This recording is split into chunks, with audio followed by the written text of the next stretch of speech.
Good morning students, here is Nikhil Akhwani, your physics teacher. आज अपन deal करेंगे next part of our chapter number 2, that is electrostatic potential and capacitance.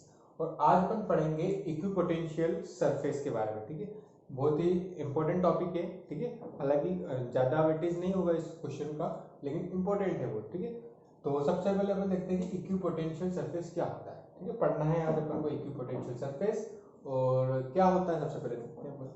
तो equipotential surface का मतलब ये हुआ एक ऐसी सरफेस जिसके सभी पॉइंट पर जो इलेक्ट्रिक पोटेंशियल होता है वो सेम होता है। ठीक है, इसके नाम से समझ में आ रहा है इक्विपोटेंशियल मतलब एक जैसा पोटेंशियल। कहां पर? सरफेस पर। ठीक है, तो इसे अपन किसे डिफाइन करते हैं? The surface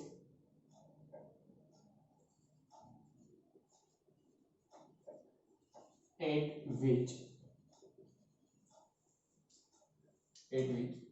the electric potential is same at all the points। एक ऐसी सरफेस जिसमें सभी पॉइंट पर जो इलेक्ट्रिक पोटेंशियल होता है सेम होता है, उस सरफेस को अपन क्या बोलते हैं? इक्विपोटेंशियल सरफेस बोलते हैं। ठीक है, अब ये जो सरफेस की बात कर रहे हैं ना, ये सरफेस हमेशा कैसी होगी? ये सरफेस होगी 3D शेप की। ठीक है, तो एग्जांपल अपन समझते हैं। एग्जांपल से जैसे मान लीजिए मेरे पास एक पॉइंट चार्ज है प्लस क्यू। ठीक है, और ये प्लस क्यू चार्ज जो है ना, एक कहां पर है? एक स्फीयर है अपने पास, स्फीयर के सेंटर पर है। स्फीयर है, स्फीयर के सेंटर पर है ये प्लस क्यू चार्ज। ठीक है, ये स्फीयर है ना, सर्कल नहीं है, स्फीयर। स्फीयर आपको समझ में आता है, जैसे अपनी फुटबॉल होती है, बॉल होती है ना, तो वो स्फीयर है, उसके सेंटर पे प्लस क्यू चार्ज है। ठीक है, तो ये हो गई इसकी सरफेस।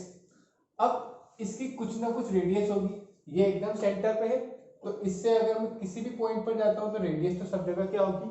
बराबर ही होगी। और अपन को पता है कि इलेक्ट्रिक पोटेंशियल का जो फॉर्मूला अपन ने देखा है वो क्या पढ़ा अपन ने? V = 1/4 pi epsilon Q by R। ठीक है, Q की वैल्यू यहाँ पे फिक्स है, 1/4 पाई एप्सिलॉन ये भी फिक्स है। R जो है, R देखिए हर पॉइंट पे अपन जाएंगे तो R की वैल्यू भी क्या होगी?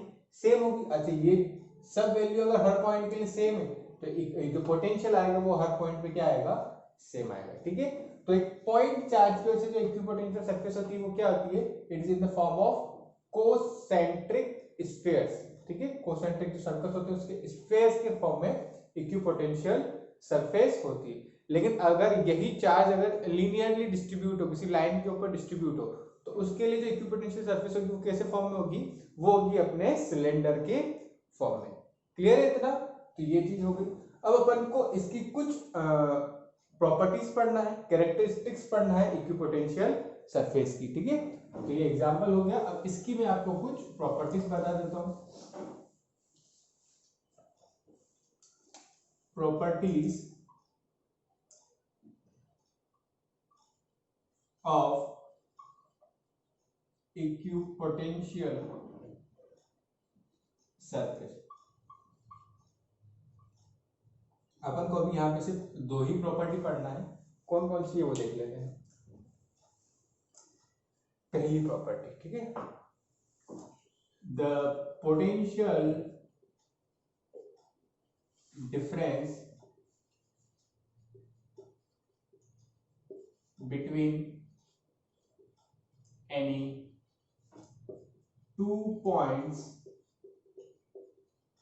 on the equipotential surface is 0। ठीक है, किन्हीं भी दो पॉइंट पर, ठीक है, जो पोटेंशियल डिफरेंस होगा इक्विपोटेंशियल सरफेस से केस में वो कितना होगा? 0 होगा। जैसे एग्जांपल के लिए ये इक्विपोटेंशियल सरफेस है, स्फीयर मैंने बताया था, ये प्लस क्यू चार्ज है। अब इसमें मान लीजिए मैं एक बार इस पॉइंट की बात कर रहा हूँ, ये ए पॉइंट हो गया और एक पॉइंट हो गया यहाँ पे ये बी पॉइंट। ठीक है, तो इन दोनों के बीच में जो पोटेंशियल डिफरेंस होगा वो कितना होगा? 0 होगा।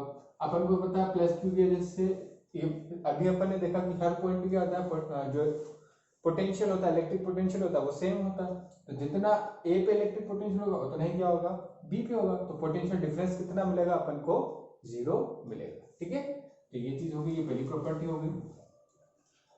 अब सेकेंड जो है, no work is done by electric force in moving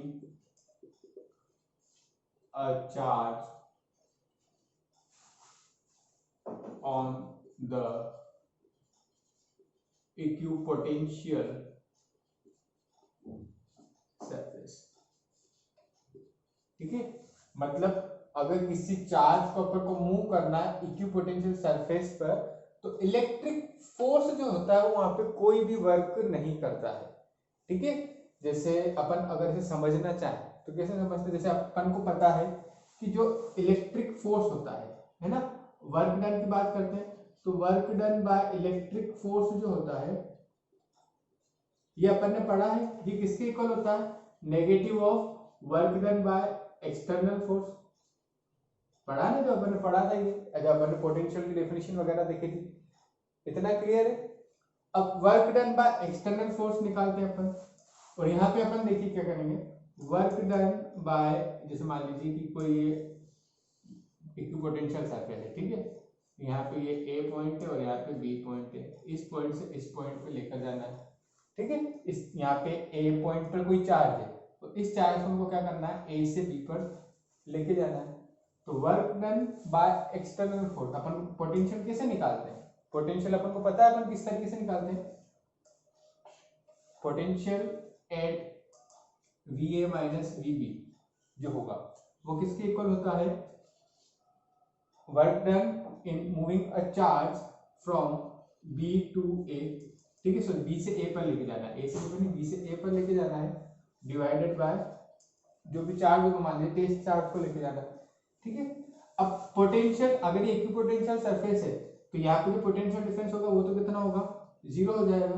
तो यहाँ पे जो अपने ये जो work done by external agent है, ठीक है, ये कितना हो जाएगा, ये WB minus B to A by Q naught. ठीक है, ये work done by external agent है, ये 0 हो गया, तो यहाँ से अपन को मिल जाएगा work done by external agent in moving a charge from B to A is equal to 0। इतना क्लियर है। अब यहाँ पे देखिए, work done by electric force is equal to minus of work done by external force, और work done by external force तो कितना है, 0, तो ये हो गया -0, -0 मतलब 0, मतलब work done by electric force कितना आ गया, 0। तो कोई भी इलेक्ट्रिक फोर्स के द्वारा कोई भी वर्क नहीं किया जाता है अगर किसी भी चार्ज को अपन को मूव करना है इक्विपोटेंशियल सरफेस पर तब। ठीक है, तो होपफुली ये चीज आपको समझ में आ गई होगी। अगर कोई भी डाउट आता है तो मुझे कमेंट सेक्शन में जरूर बताएं। आज के लिए इतना ही, थैंक यू।